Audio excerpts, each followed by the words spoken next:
Roque Espaillat versus partidos tradicionales, dos ideas encontradas. Bienvenidos a mi canal. Aquí vamos.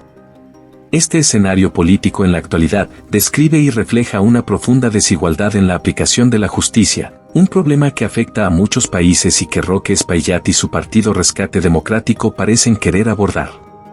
En este sistema, existe una clara disparidad entre cómo se trata a los delincuentes de cuello blanco y a los delincuentes comunes. Los políticos y funcionarios corruptos que malversan cantidades astronómicas de dinero público reciben un trato preferencial. Pueden devolver una fracción de lo robado y evitar consecuencias serias, lo que no solo fomenta la impunidad sino que también normaliza la corrupción a gran escala. En contraste, los ciudadanos comunes que cometen delitos menores, a menudo impulsados por la necesidad económica, enfrentan penas desproporcionadamente duras.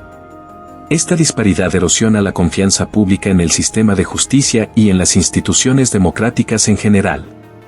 La propuesta de Espaillat de Justicia para Todos sugiere un enfoque más equitativo en la aplicación de la ley.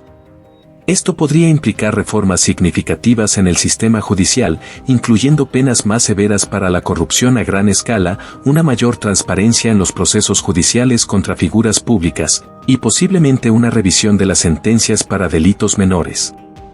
Los partidos tradicionales, por otro lado, parecen beneficiarse del statu quo. Su resistencia al cambio podría estar arraigada en intereses creados y en la preservación de un sistema que les ha sido favorable. Argumentarían probablemente que el sistema actual mantiene la estabilidad y que cambios radicales podrían tener consecuencias imprevistas.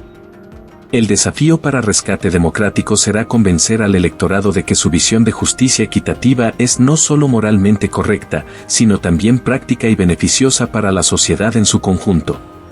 Tendrán que enfrentarse a estructuras de poder bien establecidas y posiblemente a una resistencia significativa de aquellos que se benefician del sistema actual. El éxito de esta plataforma dependerá en gran medida de la capacidad de Espaillat y su partido para movilizar el apoyo popular, especialmente entre aquellos que se sienten marginados por el sistema actual. También requerirá una estrategia clara para implementar reformas sistémicas sin causar inestabilidad política o económica. En última instancia, esta propuesta toca el corazón de cuestiones fundamentales sobre equidad, justicia y el papel del Estado en la sociedad. Representa un llamado a reexaminar y potencialmente reconfigurar las estructuras de poder existentes en favor de un sistema más justo y equitativo. La psicología detrás del comportamiento de los políticos corruptos que niegan su culpabilidad es compleja y multifacética. En primer lugar, muchos de estos individuos han desarrollado mecanismos de defensa psicológicos muy fuertes. La negación es una herramienta poderosa que les permite mantener una imagen positiva de sí mismos a pesar de sus acciones. Al rechazar la etiqueta de ladrón, intentan preservar su autoestima y su imagen pública. Además, estos políticos a menudo racionalizan sus acciones. Pueden convencerse de que sus actos de corrupción son justificables por el bien mayor que creen estar haciendo o que merecen esa riqueza por su posición y trabajo. Esta mentalidad del fin justifica los medios les permite dormir tranquilos por la noche. El poder y la influencia que han acumulado también juegan un papel crucial. Estar en una posición de autoridad durante mucho tiempo puede llevar a un sentido distorsionado de derecho y privilegio.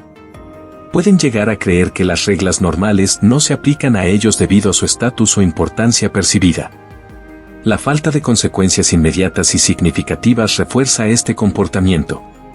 Cuando ven que otros en posiciones similares han evitado el castigo, se sienten más seguros en su impunidad.